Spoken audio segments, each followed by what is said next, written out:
fois à l'aller, au retour. Mais oui, je me suis dit, je devrais m'y arrêter une fois pour voir.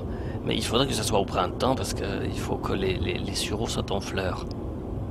Et là, Marcus Ediger, dans ce trajet que l'on fait ce matin de Zurich à Lausanne, qu'est-ce qu'il y a comme étape marquante?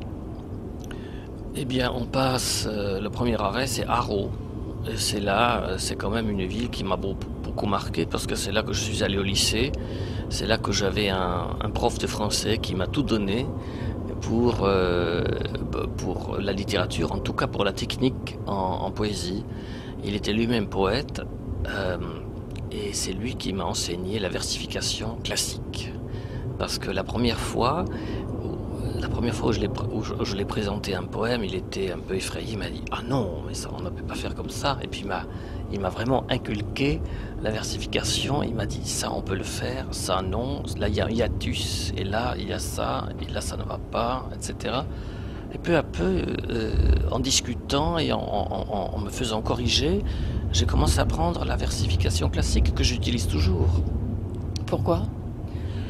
Parce que ce sont des contraintes et je n'ai pas besoin de liberté, j'ai besoin de contraintes pour pouvoir dégager mon énergie. Le fait d'écrire en français, j'imagine, pour un germanophone, Marcus Ediger, c'est une contrainte de plus.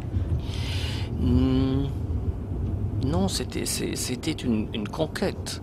J'ai dû conquérir la langue française parce que ce n'est pas ma langue maternelle, mais bon, je ne suis pas non plus le premier écrivain à écrire en français.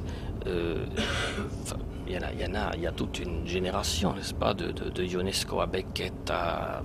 Bon, il y en a plein qui sont nés ailleurs et qui un jour ont commencé à écrire en français seulement, avec la différence peut-être que ces gens-là vivaient en France et moi je vis en Suisse et en plus en Suisse allemande.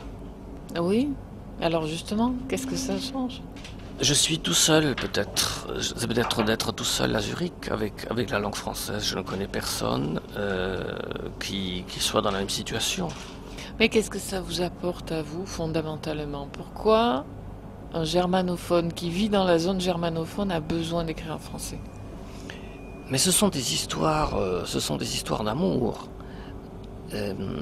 J'ai eu plusieurs amours en France et je crois que ça vient de là aussi.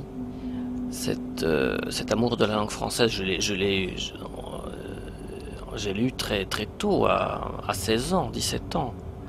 Et donc, je voulais parler français, je voulais perfectionner mon français. Et puis, à 17 ans, je savais qu'un jour, j'allais faire des études de français, ce que j'ai fait. Mais je ne pensais pas à 17 ans qu'un jour, je n'allais écrire qu'en français.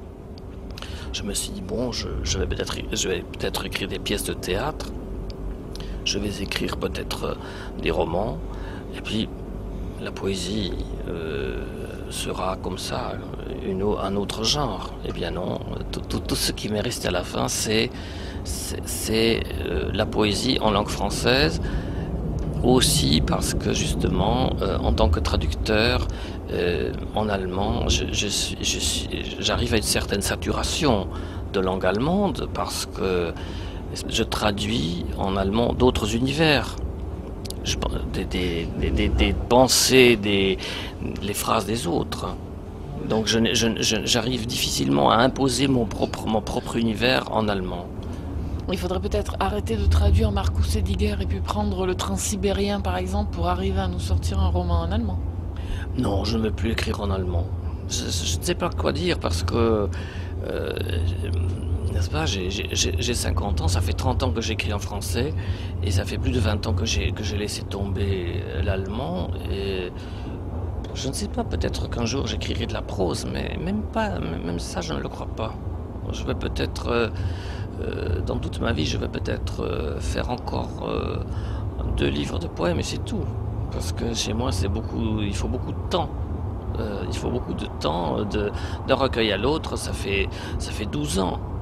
Et par exemple, l'année dernière, après avoir terminé En deçà de la lumière, J'ai écrit un seul poème, c'est tout. Je suis dans un autre poème que j'ai commencé dans l'avion entre Buenos Aires et Paris, mais là aussi j'en ai fait 12 vers, il me manque 3.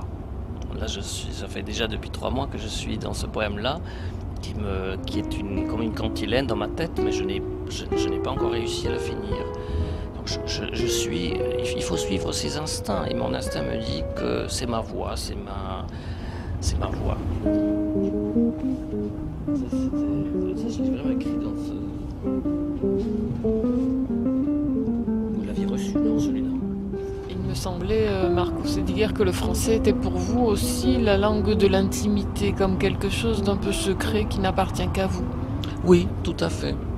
Je crois que j'ai commencé par exprimer des émotions qui peut-être, en les traduisant, en les mettant en allemand, m'auraient gêné.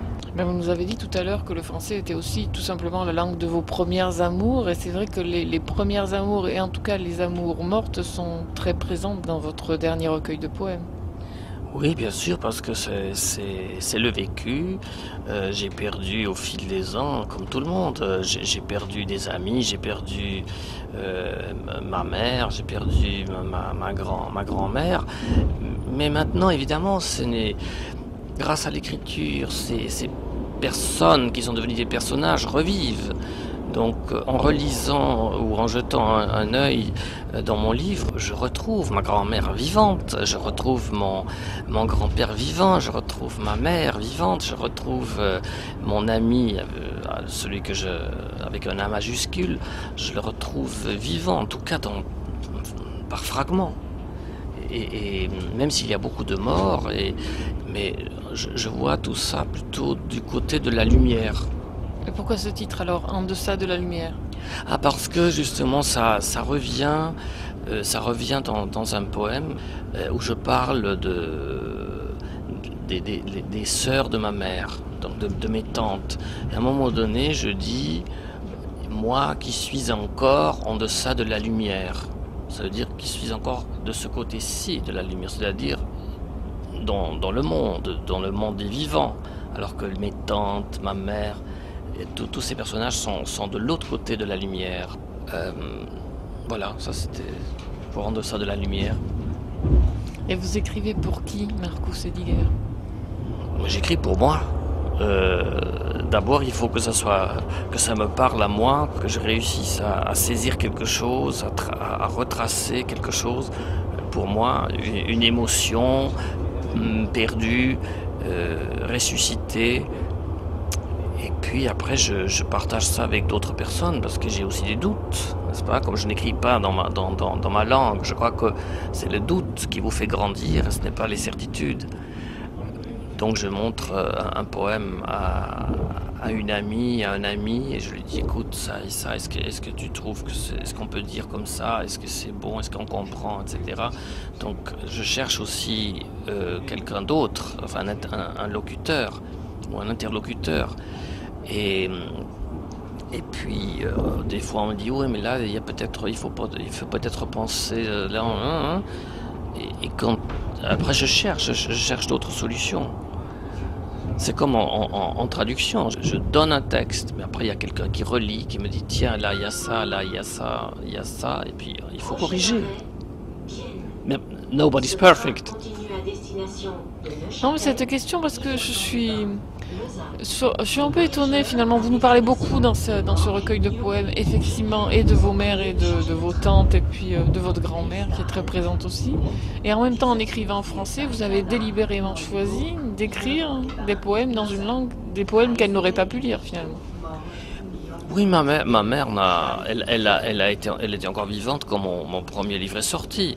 Elle l'avait toujours chez elle, mais elle ne pouvait lire aucun poème. Mais mon père ne lit pas le français non plus, donc il ne sait même pas que j'ai publié un livre. Et justement, c'est pas anodin, donc d'écrire dans une langue qui n'est pas comprise par ses parents. Oui, mais est-ce que mes parents, je ne sais pas si mon père lirait, si c'était écrit en allemand, mais mes parents n'étaient pas ce qu'on dit des intellectuels, c'était Mon père était menuisier, donc on a des mondes complètement différents. On ne m'a jamais interdit de faire quoi que ce soit, mais on ne m'a pas non plus encouragé. On ne m'a pas dit ah oui, il faut que tu fasses que tu étudies, que tu fasses des études de français. Non, on ne m'a jamais poussé dans rien du tout, mais on ne m'a rien interdit. On m'a laissé liberté, on m'a laissé en paix, et on m'a donné liberté totale.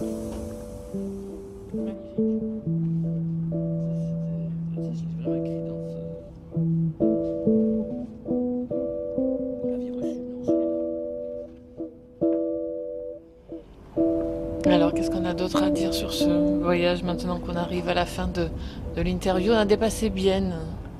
Alors, comment vous vivez ça? Ah, très